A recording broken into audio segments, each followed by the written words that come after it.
drop it.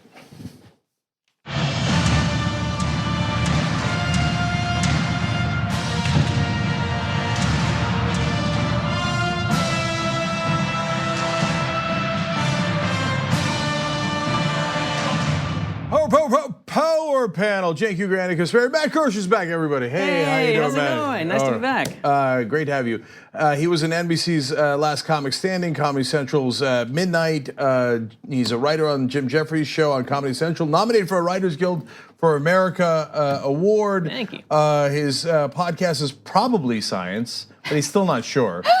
And in fact, Matt, we didn't discuss this. I don't think we discussed this last time, but you're a regular guest co-host on Star Talk with Neil deGrasse Tyson. Yeah, that's a fun little gig I get to do from time to time. Yeah. Now I'm just jealous of you. They realize that I have just enough science knowledge to be able to sit there and not be a complete idiot, but enough that I can be the idiot.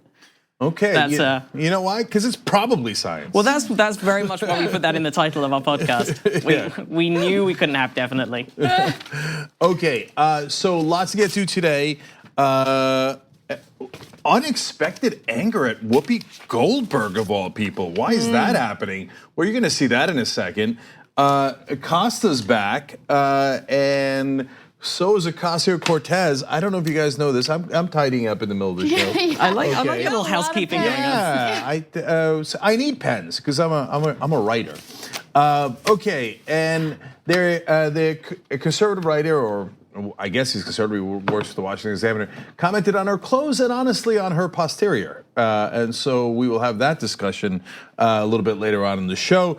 And then Trump's a little jittery about the Mueller questions. So I don't know if you know this, but he answered those questions. No one else. Not the lawyers. Yeah, he didn't seem jittery at all. He seemed very calm and confident, as he always is, because he knows it's a hoax. I'm not agitated. Who told you I'm agitated?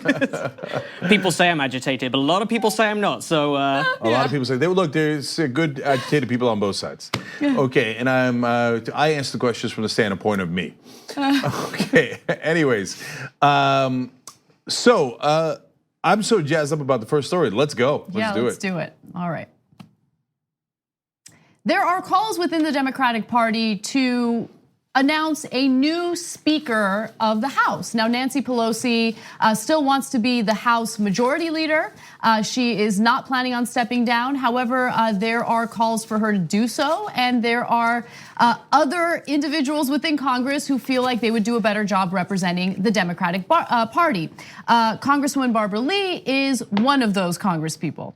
Now, with that said, earlier this week, a story broke involving Justice Democrats and other progressives who went to Nancy Pelosi's office to protest. And the whole point of that protest was to push establishment Democrats to sponsor a green jobs bill, right? And a push toward 100% renewable energy. Now, of course, the establishment didn't like it, and another person who didn't like it very much was Whoopi Goldberg on The View. Now, she went to great lengths to attack Justice Democrats, a platform that Alexandria Ocasio-Cortez was supported by. And let's hear what she had to say. You know, some of y'all calling yourselves, what was it? It's something crazy. Not crazy, but it really kind of freaked me out. Justice Democrats. So I know, Okay, we're gonna get to the substance of our argument in just a minute, but I don't understand why the name Justice Democrats would freak anyone out. No, I do, because I chose the name, and I chose the name on purpose to freak people like Whoopi Goldberg out. Okay, so let me explain. So 4 of us started the Justice Democrats, me, Kyle Kulinski on Secular Talk, Shoykat Chakrabarti, who's now the chief of staff for Alexandria Ocasio-Cortez, and Zach Exley, who was a huge part of the Bernie Sanders campaign, and so was Shoykat.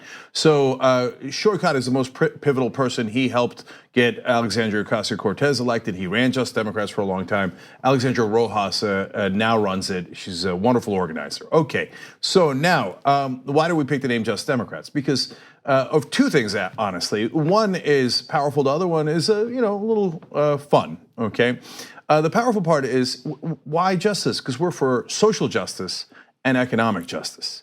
And the fun part is the one litmus test, and yes, there is a litmus test. So Whoopi, hold on to your seat, okay? Oh, these young people with their litmus test. Why don't they just let Nancy Pelosi run the Democratic Party into the ground? And I'll make that case for you in a second. Because they represent their donors. So it's a little bit of a play on words as well. Those Justice Democrats represent just us, okay? And not the donors, okay? And so, but the reason I knew that it would freak people out is because, ooh, that sounds aggressive. What do you mean justice? And what do you mean just us? I mean, why not the donors? Why not the donors? It also sounds a bit DC Comics. Yeah, it does. Like, That's there's right. definitely a sort of superhero vibe going on there, like the Justice. That's right, and people in the Do you wear establishment, capes? yeah, they don't like rocking the boat. That kind of stuff makes them uncomfortable. And so, in the case of Whoopi Goldberg, to be fair to her, I'm sure that she's totally in favor of social justice and economic justice. And I guess she's getting, in her case, she might be. And look, I'm happy to have a conversation with her about it because she's not a bad person at all, right? I just think she's wrong about this. I think that she's uncomfortable. Like, wait a minute. Are you the ones claiming to fight for justice? And what does that mean we're not? Kind of, and I don't mean you, Whoopi, but I mean the establishment Democrats. Really, what kind of economic justice has Nancy Pelosi and Dianne Feinstein been fighting for? She mentioned, I'm not just pulling that name out of a hat. Whoopi mentioned Dianne Feinstein, I believe, a couple of times in that rant. She did, and look, I think that this is a failure on the part of the producers at The View, and I don't make those types of criticisms. I don't take them lightly, and the reason why I say that is because if you're going to have someone on the show attack a political organization or attack anyone for that matter, it is your job to research and brief Whoopi Goldberg on the reality of who Dianne Feinstein really is, the fact that she used her position of power in order to enrich herself and her husband, making millions upon millions of dollars in the real estate industry here in California, and we have an affordable housing crisis here in the state. I mean, these are things that are easy to research, and I don't know why the producers didn't do that. No, to be fair to the producers and to The View overall, no one in television does their research, and so I know that they're not. That's not going to lighten what we're saying at all to them. They're going to be even more mad about that. But like, who calls out Dianne Feinstein on television? What, Joe Scarborough, Rachel Maddow? None of them do it. None of them. Dianne Feinstein voted for Bush's tax cuts. Bush's tax cuts for the rich were even larger than Trump's tax cuts for the rich. You know why she voted for that? Because she's rich. She's a billionaire. And by the way, all of her donors are incredibly wealthy, but you never talk about her donors, so you find that offensive. Okay. But that's the reality. So we have so many videos, clips to get to, so I wanna show you the heart of her argument. So what is she blaming this negative treatment toward Nancy Pelosi on? Well, I'm sure some of you can guess. Take a look. Are you saying that other Democrats who've been fighting for 25, 30 years aren't Justice Democrats? You think that, I don't know, let's name a couple of people who've been fighting. John Conyers, who's not there anymore, and Hoyer. Yeah, I mean, you need the experience. You need experience to handle all this stuff. And if you don't have it, sit back and learn some stuff and then take over. But you can't come in and pee all over everything and say it's done. You can't do that. Sit back and learn some stuff was my favorite line in that particular clip, as she is giving her honestly ignorant opinion on Justice Democrats. It's ignorant. I'm not calling her stupid, I'm calling her ignorant, which means that she just doesn't know. She's not educated on what this issue is, right? Who the Justice Democrats are and what their very legitimate grievances are when it comes to members of Congress. I will say one critique, because you say no one in TV does their research, and I work on a TV show, and I can tell you we spend upwards of minutes on Wikipedia for every topic. And so I just want to make that correction. I want to make that clear. Yeah. So look, we're fair. Yeah. So you see that point is well represented here. Okay, onto the substance even more so. So they named a couple of people, and that was interesting. John Conyers, super fair. Now the scandal that ended his career was super unfortunate, and that's his own doing. But I felt terrible about it because I actually think he was an absolute icon and one of my favorite people in Congress, and I knew him well. I interviewed him many times, and so I have great respect for John Conyers. So, boy, did you pick the wrong name for I guess you guys thinking we criticize them, because that's not what happened. Okay, and then Steny Hoyer. Hoyer is potentially the most corrupt Democrat in the House. So that goes to Anna's point about lack of research. I mean, he takes so much corporate money. That's the thing Hoyer is known for, is taking incredible wads of corporate cash and then delivering for those corporate clients. And that's why he's in the position of power that he has. If we sat back and learned from Hoyer, you know what we would learn? We would learn corruption.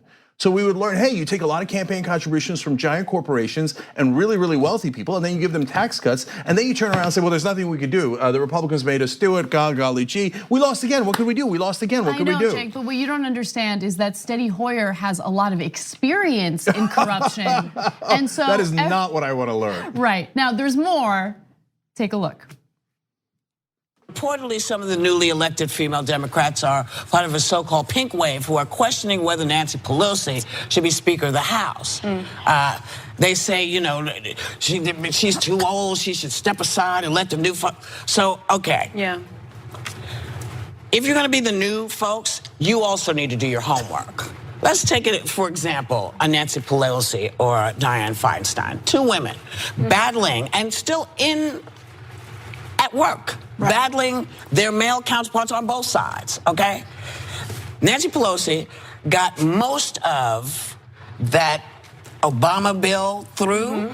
She fought the Obamacare. Obamacare. Right. She has been on the side of right for most of the time she's been in. The same with Dianne Feinstein, and the same with a whole bunch of these folks who have gotten older. You know what aged them?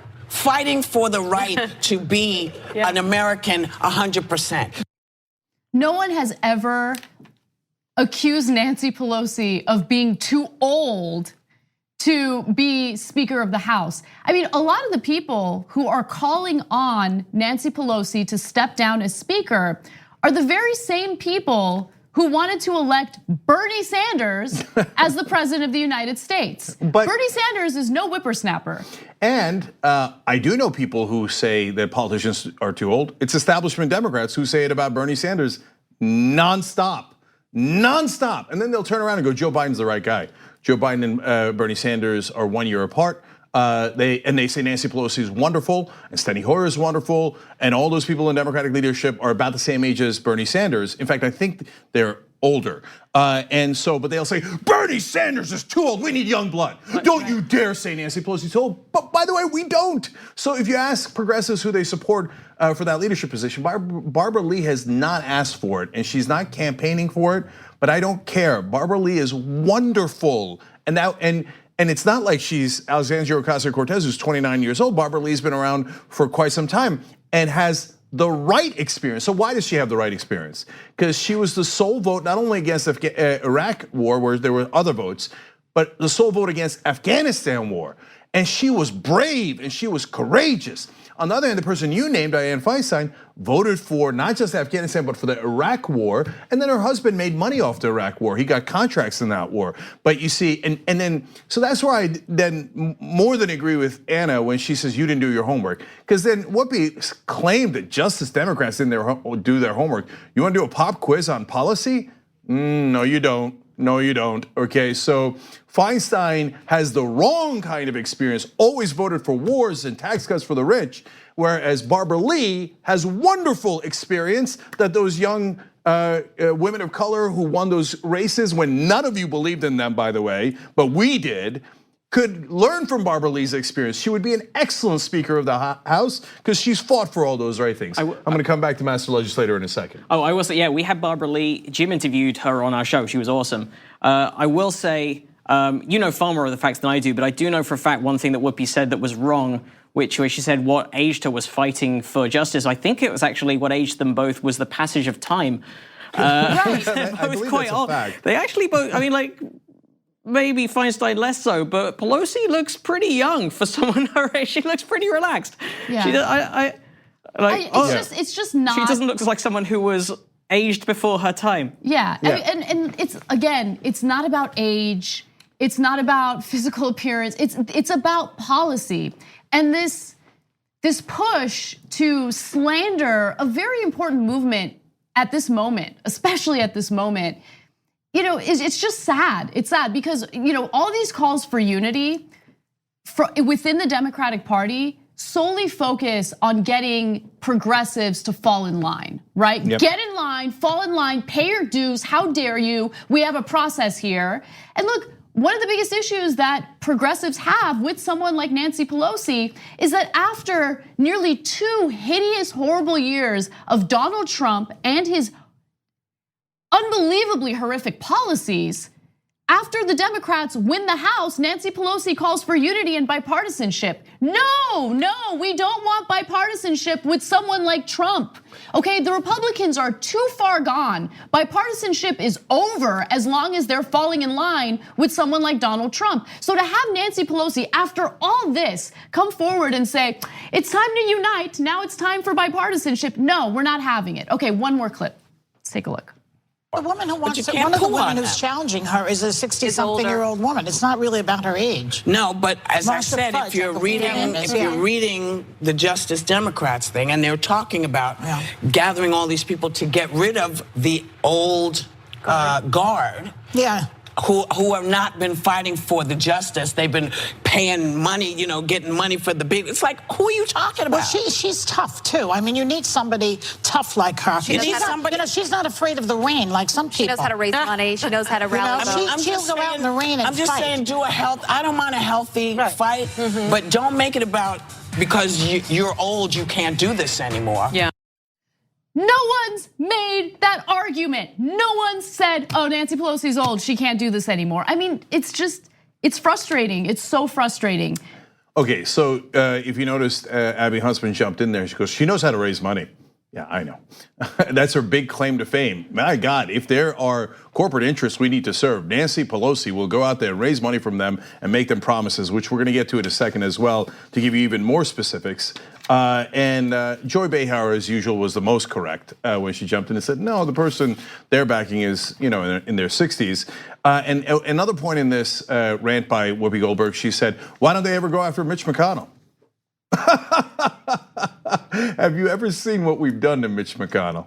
It's illegal in 13 states. Okay, and this whole idea, and then that segment was labeled online at least. Are people charging the Nancy Pelosi's too old? Is it ageist or sexist? What do you mean? Wait. They didn't even talk about that, and that's good. So I'm not blaming him for that. I don't know who titled it, but Chuck Schumer, same exact problem. Steny Hoyer, same exact problem. And so it has absolutely nothing to do with that. And so let's get to me, the most important part. Is she good at her job? Nancy Pelosi. Well, as Whoopi Goldberg started talking about the things she got accomplished, I thought in my head, I guarantee you the only thing she can name is Obamacare. Because that's the only major piece of legislation Nancy Pelosi has ever gotten passed. And now let's see, well, is that a big accomplishment? Remember, it was originally Romney Care. It was, that's a fact, you could look into it, okay? It was a Heritage Foundation policy out of the state of Massachusetts, which Mitt Romney pushed for and succeeded in accomplishing, again, in the state of Massachusetts. Almost identical, okay? The Heritage Foundation is a conservative think tank, and obviously you know who Mitt Romney is. So let's review. Her only major piece of legislation passed that anyone could ever name is healthcare designed by a conservative think tank, heralded by Mitt Romney, when the Democrats had a super majority. Wow, I didn't know she was that good at legislating. Okay, that is comically bad record. And meanwhile, let's talk about the rest. Loss after loss after loss to the Republicans. Just humiliated by the Republicans over and over again. They got every war they wanted. They got every tax cut they wanted. They got all the deregulations that they wanted, all under Nancy Pelosi's watch. So if you're actually gonna have a conversation about her record, that's actually the worst case you could make for her. You should try to bury that and not talk about it because it's deeply embarrassing. Yes, it's time for new leadership. It doesn't mean young, it means new leadership because this experience has been honestly disastrous. I'm gonna say one last thing. She said, sit back, and Anna objected to that, right? Sit back and learn, right? Look, most progressives talk about how we need to have change now, the fierce urgency of now. Why? For far too long, the Democratic Party has sold us the tranquilizing drug of gradualism. And we're sick of it. It doesn't actually lead to bigger victories later. They always talk about like, oh, just be incremental. Today, Nancy Pelosi came out after the election and not only said she wants to do deals with Republicans, these monstrous Republicans, and not the Republicans from the 1980s when they were doing bipartisanship and it was a totally different party. This said, with Mitch McConnell and in the Senate and with the horrific people in the Tea Party in the House, et cetera. But then she came out and said, oh, Medicare for all. No. We have to figure out how are we going to pay for that? That's a Republican talking point. So what did you do? Your first act is concede to the Republicans and use their talking points. That doesn't eventually lead to victories. That is what has led to all of these defeats under the guise of, oh, gradualism. Just take that tranquilizing drug, everything's gonna be okay. Yeah, and Nancy Pelosi right now is taking a lead pipe to the kneecap of Medicare for all by pushing for that supermajority to increase taxes for the bottom 80% of earners. Now, on its face, that sounds like it's great, right? Let's not raise taxes on people other than the top 10%. But what this does is it cuts funding for the same programs that Justice Democrats are fighting for, Medicare for all being one of them. And so it's a preemptive strike against these progressive policies. And it gives you a sense of who Nancy Pelosi really is and what she's really pushing for. She doesn't want single payer. She's been abundantly clear about that. All right, we got to take a break. Yeah. All right, we got more righteous anger where that came from. In fact, when we return, more justice. All right, back on the Young Turks. I'm gonna go to Cody here with a great comment from the member section. Brand new member here. I've been watching TYT since 2011. I was originally a Republican, but the evidence-based reporting at TYT quickly made me more and more progressive. Keep fighting the good fight. That is awesome. Thank you, Cody. By the way, so we're doing this competition where you can go and become a member through the host names like tyt.com/jank. Anna. Or tyt.com/. We need to talk about a relatively new show called The Republic, or UNFTR. As a Young Turks fan, you already know that the government, the media, and corporations are constantly peddling lies that serve the interests of the rich and powerful. But now there's a podcast dedicated to unraveling those lies, debunking the conventional wisdom. In each episode of The Republic, or UNFTR, the host delves into a different historical episode or topic that's generally misunderstood or purposely obfuscated by the so-called powers that be, featuring in-depth research, razor-sharp commentary, and just the right amount of vulgarity. The UNFTR podcast takes a sledgehammer to what you thought you knew about some of the nation's most sacred historical cows. But don't just take my word for it. The New York Times described UNFTR as consistently compelling and educational, aiming to challenge conventional wisdom and upend the historical narratives that were taught in school. For as the great philosopher Yoda once put it, you must unlearn what you have learned. And that's true whether you're in Jedi training or you're uprooting and exposing all the propaganda and disinformation you've been fed over the course of your lifetime. So search for UNFTR in your podcast app today and get ready to get informed, angered, and entertained all at the same time.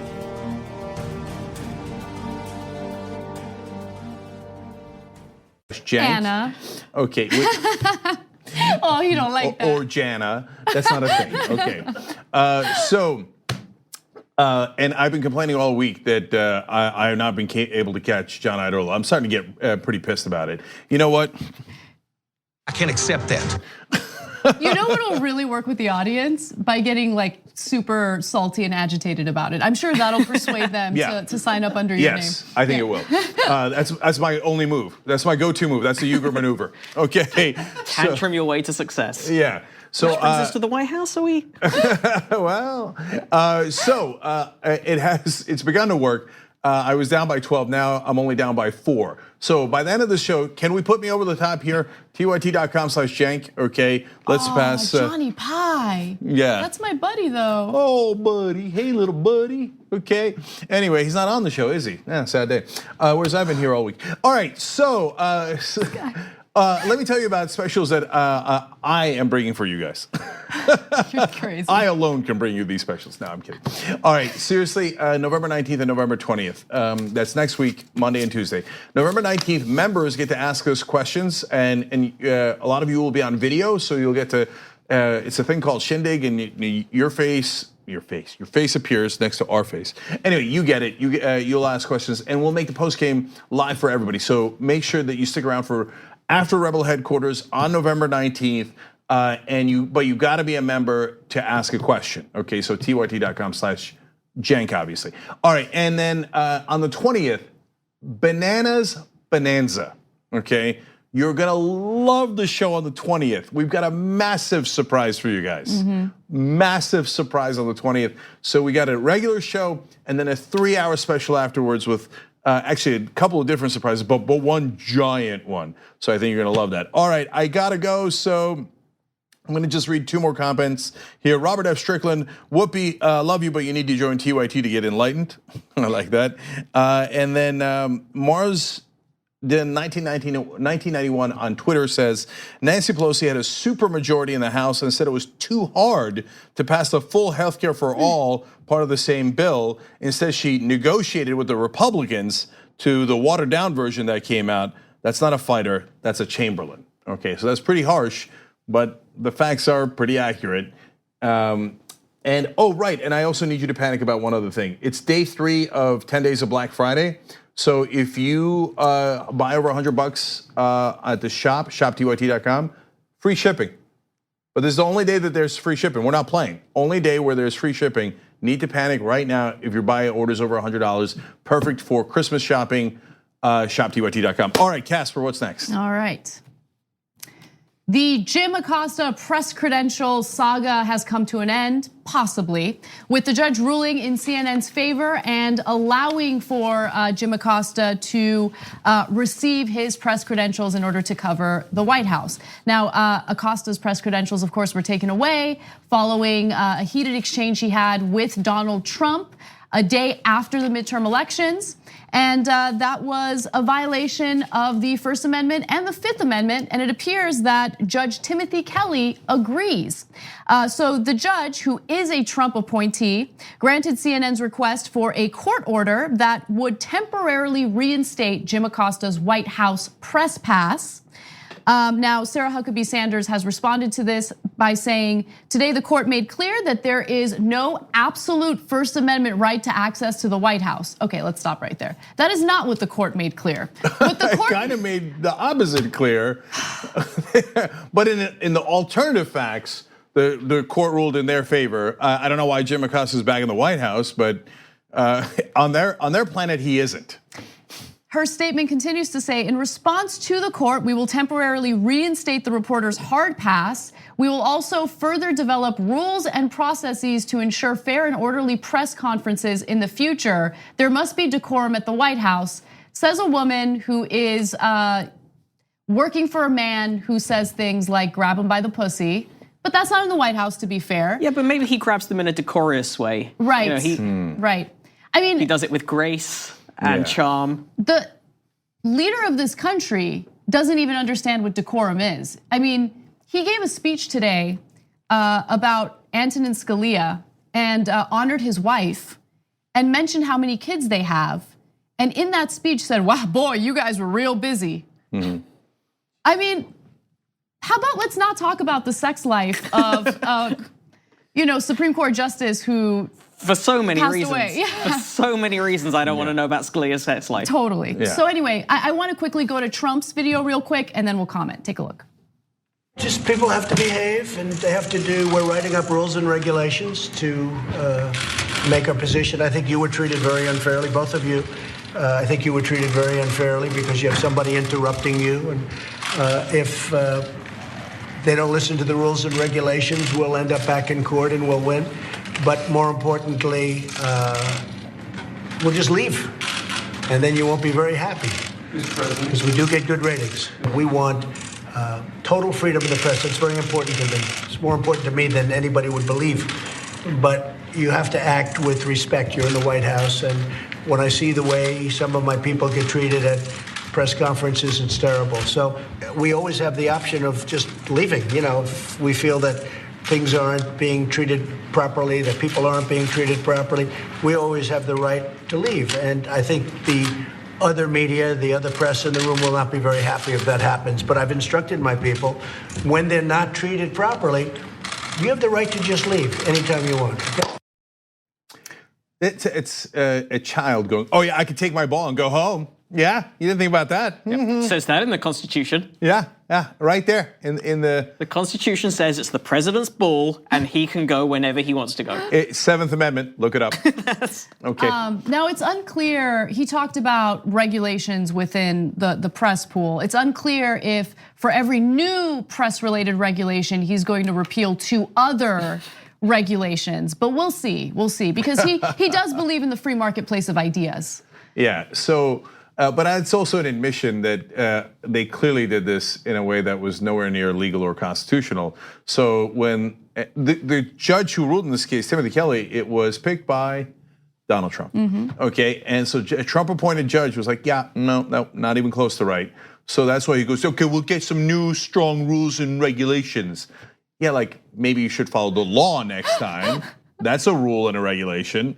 And he said, now I'm more in favor of press freedom than anyone would believe.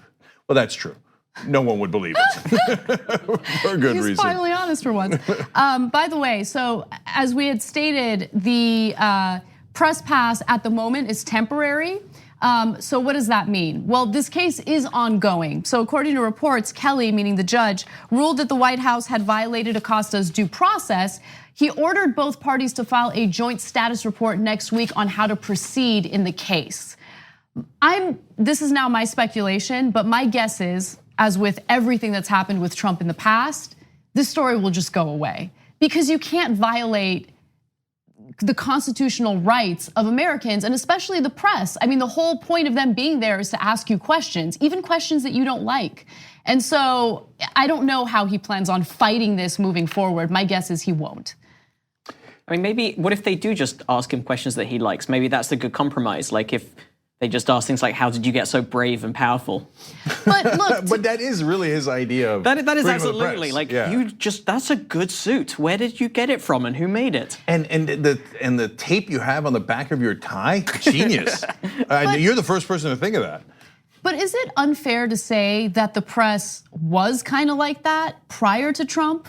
I actually think they were. Yeah, I mean, I'm sure they don't think so, but we saw them during Bush and Obama, and I don't think they were anywhere near tough enough. And look, it might be unfair because I'm sure that there were reporters who did ask tough questions. But the thing about Trump is that it was culture shock. I mean, he's just so shocking in not only his rhetoric, but the policies that he's implemented, including the zero tolerance policy of taking children away from their parents at the border.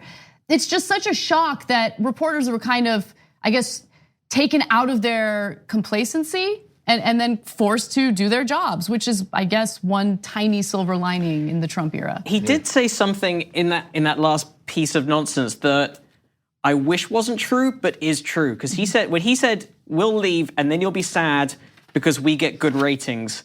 And I wish everyone in that press pool was like, no, we would be angry if you left because that is a violation of the Constitution and the freedom of the press. But I'm sure underneath it all, they're like, yeah, it does get good ratings. And that's why we would be more upset if we couldn't do this press conference. Former head of CBS, CBS News or just CBS overall, Les Moonves. Yes, Les Moonves. He admitted during Trump's campaign that he might be terrible for America, but he's great for ratings. And CNN and so on. Yeah. Yeah, and they made this monster. I'm gonna go back to the first couple of quotes real quick because I like that they're like, okay, do you see how the court has ruled that you don't have an absolute right to the First Amendment? That's why Jim Acosta's back. What? Okay, wait, that didn't make any sense. Anyway, but I want to be fair to them because we're in the fair business, okay? You guys said he doesn't, like Anna, you said he doesn't know decorum. That's not true. I heard him say once, no, decorum is the strongest room I have. I love decorum. It's my favorite room in the White House. I'm an interior decorum expert. Okay. Okay, so let's move on to some other news. Donald Trump has appeared irritable recently, a little agitated. And he denies that he's agitated. In fact, he claims that this whole Mueller investigation and the questions that he's answering for special counsel Robert Mueller, no biggie, he's just chilling. Take a look. Can you provide answers, sir? About what? The special counsel, your lawyers working? Yeah, it's not, my lawyers aren't working on that. I'm working on that. I write the answers. My lawyers don't write answers. I write answers. I was asked a series of questions. I've answered them very easily. Very easily. I'm sure they're tricked up because, they like to catch people. Gee, was the weather sunny or was it rainy? He said it may have been a good day. It was rainy, therefore he told a lie. He perjured himself. Okay, so you have to always be careful when you answer questions with people that probably have bad intentions. But no, it's the questions were very routinely answered by me. All right, so I just want to reiterate what he said. He said, I write the answers, my lawyers don't write the answers, I write the answers. CNN has previously reported that Trump has met with his lawyers several times this week to go over Mueller's questions. Yeah. So, I mean, look, in effect, it would be stupid to allow him to literally write the answers. And it's smart that he's met with his lawyers. Now, I don't know. I don't know what the answers are, but my guess is he probably still perjured himself. Look, maybe this is my liberal prejudice here, but I'm not 100% certain that Donald Trump can write.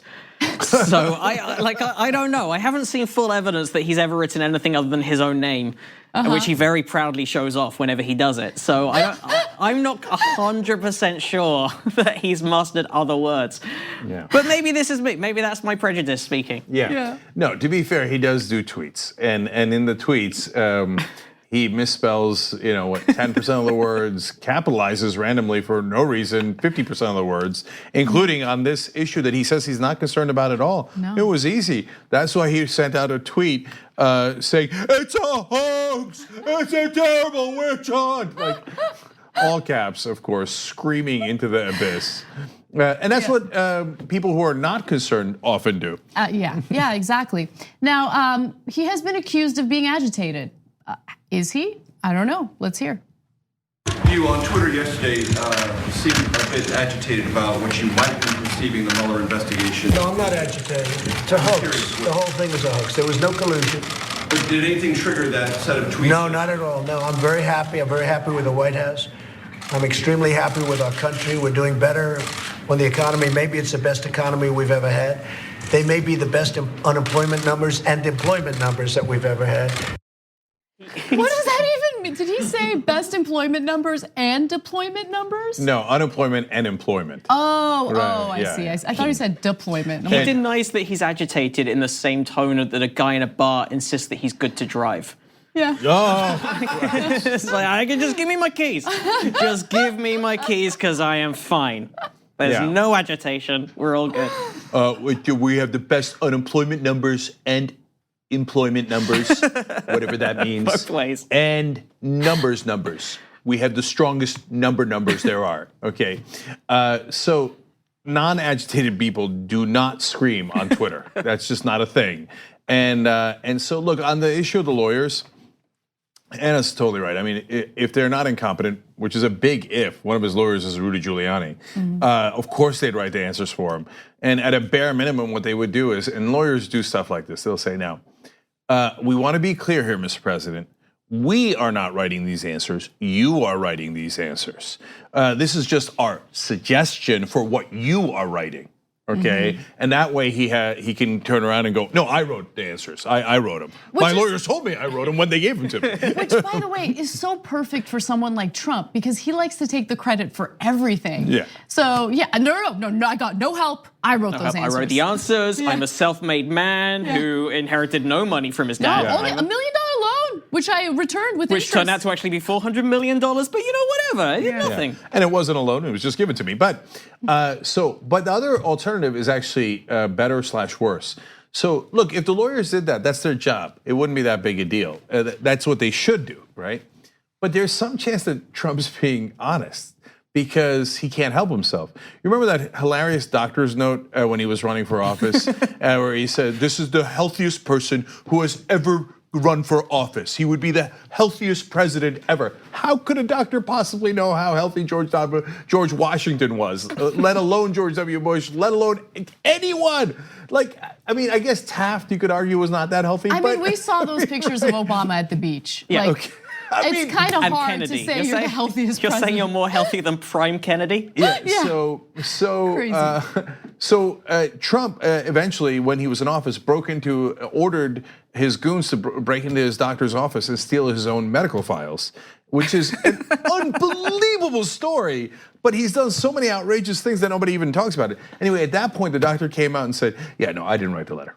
Trump wrote the letter. Of course I didn't write the letter declaring him the healthiest person in the universe, right? What a preposterous thing, Well, right?" Also, it was full of things that doctors obviously don't write. Yeah. Like numerous doctors, Jen Gunter on Twitter, for example, who's a doctor, like broke down numerous things in a blog post of like, doctors don't say that the tests were good. Or like positive. It was like, Right. it says something in the letter like the tests were all positive and go, well, what does that mean? Because some tests, in some tests positive is good, some tests positive is bad. Right. In some tests it's not, it's a range. There's not yes and no. That's not how no doctor in the history of doctoring writes like that. Right. All the tests were positive, including the HIV one. Yes. Including pregnancy, I tested positive. Right.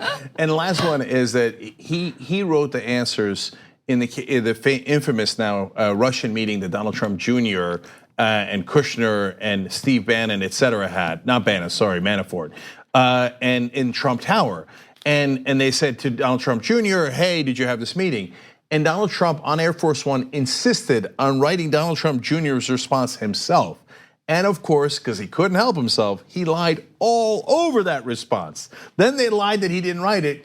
Later, they admitted, yes, the president wrote it, and yes, a lot of things in there were not true. So if we're lucky, his lawyers will be incompetent enough to go, "Well, Mr. President," because he's gonna insist, "Oh, I got this, I have the best answers, I have the strongest words, I'm going to write this." And if we're lucky, his lawyers are like, "All right, go for it." And then in which case, he's in a lot of trouble. We gotta take a break. When we come back, more news for you, including that explosive New York Times piece and expose on Facebook. We hope you're enjoying this free clip from the Young Turks. If you want to get the whole show and more exclusive content while supporting independent media, become a member at tyt.com/join today. In the meantime, enjoy this free segment. All right, back on the Young Turks comments. Theater Goddess says, "I want to see a protest that when he starts abusing the press, they all just leave, take their cameras and go home to lower his all-important ratings."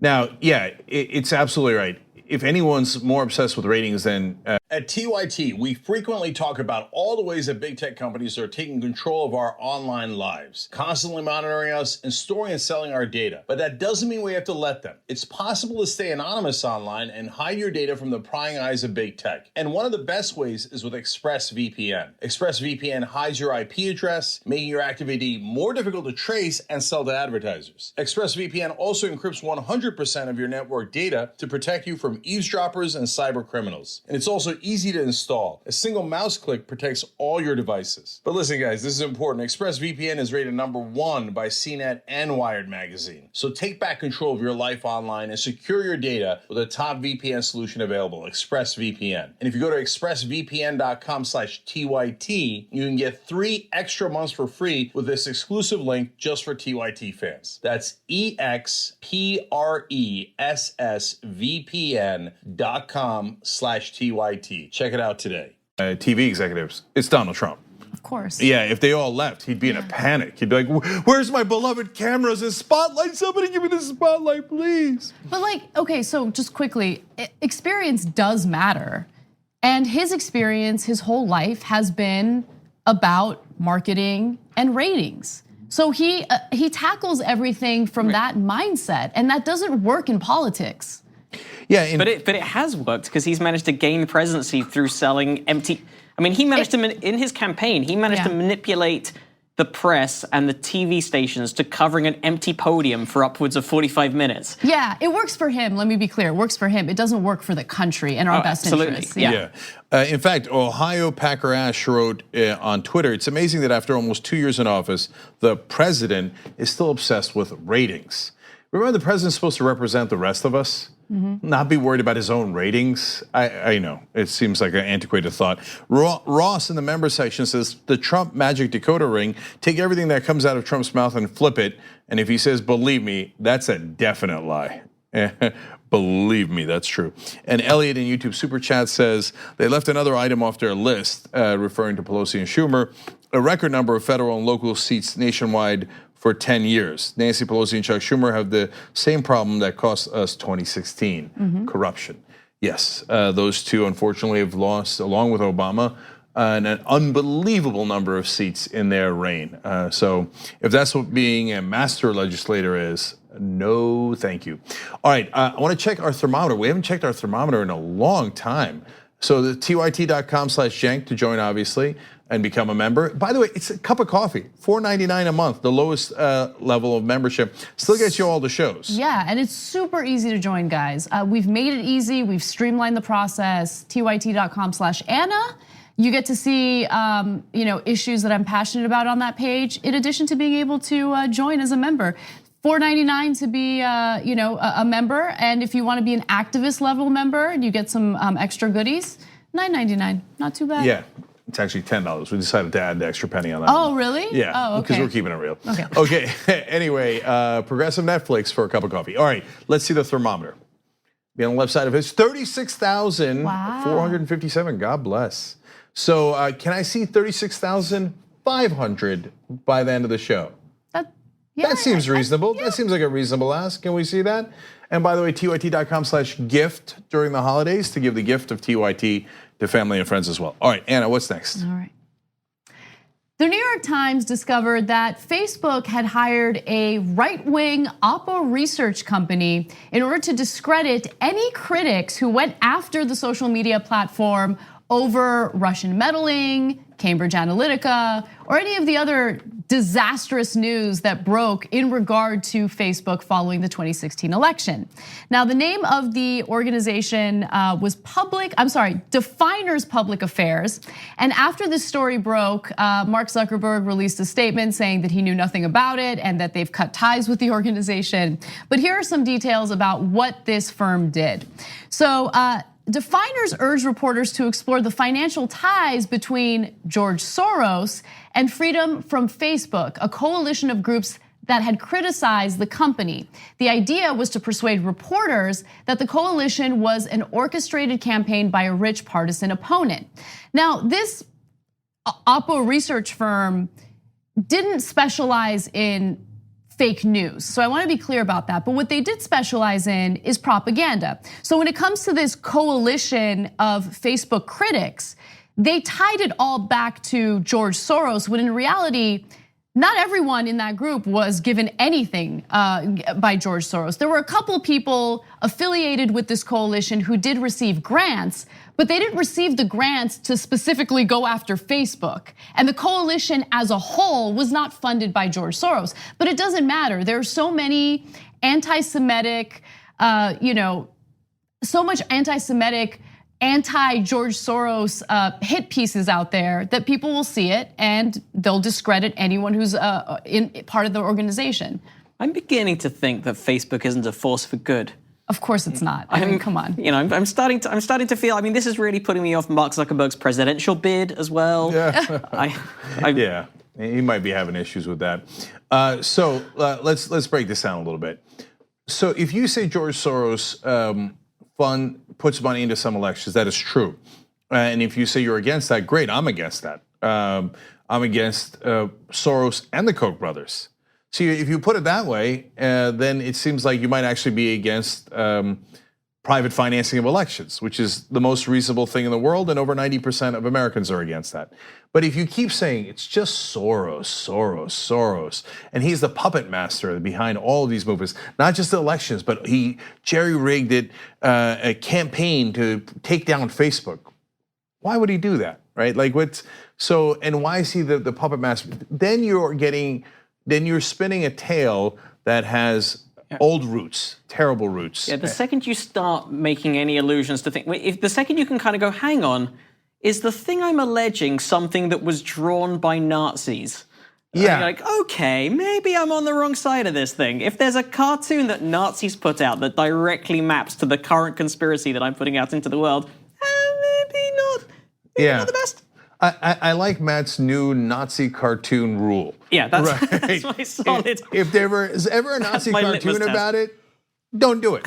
Okay. And so when you say, hey, the Koch brothers and Mercers, which are Republicans, and Soros on the Democratic side, and Steyer or whatever, and you're just picking, right? You're just picking all the donors, and it is irrespective of their religious or ethnic background. There's nothing wrong with that. But when you focus on and you frame it in a way that has these old anti-Semitic tropes, it is certainly something to be concerned about. Now, look, Zuckerberg and Sheryl Sandberg, who run Facebook, are not anti-Semitic, they're Jewish, right? So I don't think that they actively said, let's go get Soros and do it in a way that's anti-Semitic. That would be preposterous. But that's why you should be careful about hiring right-wing hacks, right? But they're not. And look, to be fair to them, Google gives a tremendous amount of money to Republicans and Republican organizations as well.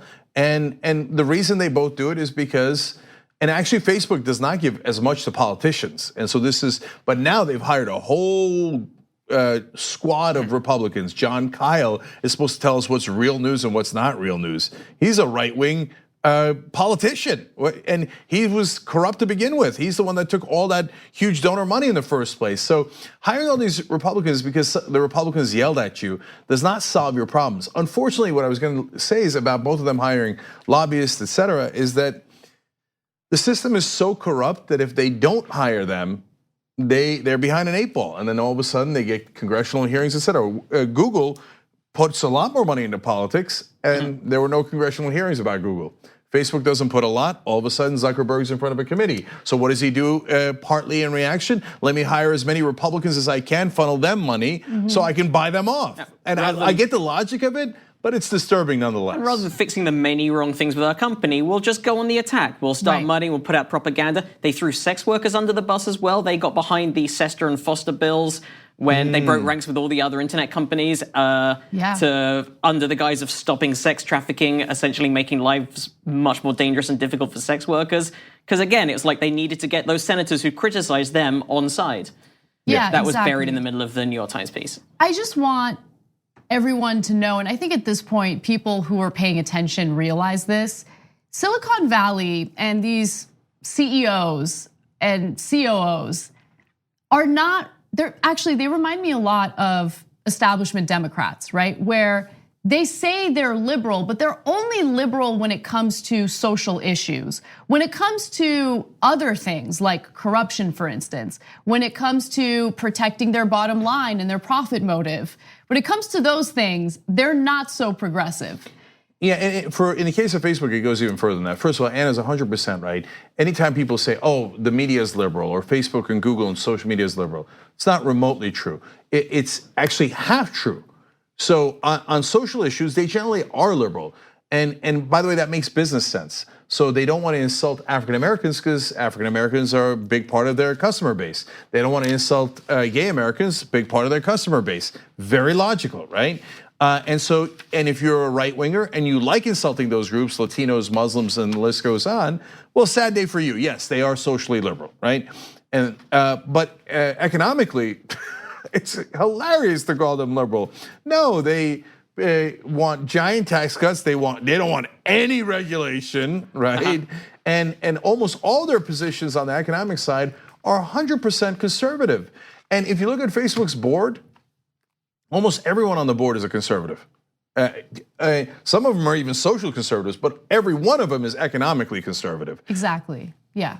So it's not a surprise that they would use the exact same tactics, Oppo research tactics, that you would see with our elected officials, especially right-wing elected officials, in these corporations. They're massive corporations. There's a bottom line. There's a profit motive. And look, and that's why we have to keep watch. And it doesn't mean that the whole company is, is the worst. It's like, for example, I have an iPhone. I use this example all the time. I think Apple makes good products, but I also think they should pay their taxes.